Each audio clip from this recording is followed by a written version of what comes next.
కేంద్ర ప్రభుత్వంలో తెలుగుదేశం పార్టీ కీలక భాగస్వామిగా ఉంది. తెదేపా అధినేత, ఆంధ్రప్రదేశ్ ముఖ్యమంత్రి చంద్రబాబు నాయుడు కేంద్రంలోని అగ్రనేతలతో మంచి సంబంధాలు కలిగి ఉన్నారు. ఇటీవల జరిగిన సార్వత్రిక ఎన్నికల్లో భారతీయ జనతా పార్టీ సొంతంగా మెజారిటీ సాధిస్తుందని ఆశించినప్పటికీ వారు 40 స్థానాలు వెనకబడ్డారు. ఈ లోటు చంద్రబాబు నాయుడు మరియు బీహార్ ముఖ్యమంత్రి నితీష్ కుమార్ వంటి మిత్రపక్షాల ప్రాముఖ్యతను పెంచింది. తద్వారా వారికి జాతీయ స్థాయిలో గణనీయమైన పలుకుబడి లభించింది. అయితే బీజేపీతో ఈ పొత్తు ఇద్దరు నేతలకు కొన్ని సవాళ్లను కలిగిస్తున్నట్టు తెలుస్తోంది.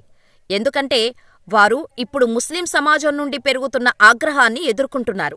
బీహార్లో నితీష్ కుమార్ వ్యతిరేకతను ఎదుర్కొన్న తర్వాత చంద్రబాబు నాయుడుకు కూడా ఇలాంటి పరిణామాలు ఎదురుకావచ్చని భావిస్తున్నారు. బీజేపీ సంప్రదాయకంగా ముస్లింలకు వ్యతిరేకమైన పార్టీగా ముద్రవేయబడింది. దీని ఫలితంగా బీజేపీతో పొత్తు పెట్టుకునే పార్టీలు తరచుగా ముస్లిం సమాజం నుండి వ్యతిరేకతను ఎదుర్కొంటాయి. కేంద్ర ప్రభుత్వం ఇటీవల ప్రవేశపెట్టిన వక్ఫ్ బిల్లు వంటి బీజేపీ చర్యల ద్వారా ఈ భావన మరింత బలపడినట్టు కనిపిస్తోంది. ఈ బిల్లు ముస్లింల హక్కులను ఉల్లంఘిస్తుందని మరియు వారి ఆస్తులను స్వాధీనం చేసుకునేందుకు దారితీస్తుందని చాలామంది భావిస్తున్నారు. తెదేపా మరియు జనతాదళ్ ఈ బిల్లుకు మద్దతు తెలిపినట్టు సమాచారం. ఇది ముస్లిం సమాజాన్ని మరింత ఆగ్రహానికి గురిచేసింది మరియు నితీష్ కుమార్, చంద్రబాబు నాయుడులను ఇబ్బందికరమైన పరిస్థితుల్లో ఉంచింది. బీహార్లో నితీష్ కుమార్ ఇప్పటికీ ఈ అసంతృప్తి యొక్క వేడిని చవిచూశారు. అక్కడ ముస్లింలు బీహార్ ప్రభుత్వం ఏర్పాటు చేసిన అధికారిక ఇఫ్తార్ విందుకు బహిష్కరణ ప్రకటించారు. వక్ఫ్ బిల్లుకు ప్రభుత్వం మద్దతు తెలపడమే తమ బహిష్కరణకు కారణమని వారు స్పష్టం చేశారు. ఇప్పుడు ఆంధ్రప్రదేశ్లోని ముస్లింలు కూడా అదే బాటలో ఉన్నట్టు కనిపిస్తోంది. రాష్ట్ర ప్రభుత్వం గురువారం నిర్వహించనున్న ఇఫ్తార్ విందుకు రాష్ట్రవ్యాప్తంగా ముస్లిం సంస్థలు దూరంగా ఉండాలని నిర్ణయించినట్టు సమాచారం. దీనికి సంబంధించి సాయంత్రం కీలక ప్రకటన వెలువడే అవకాశం ఉంది.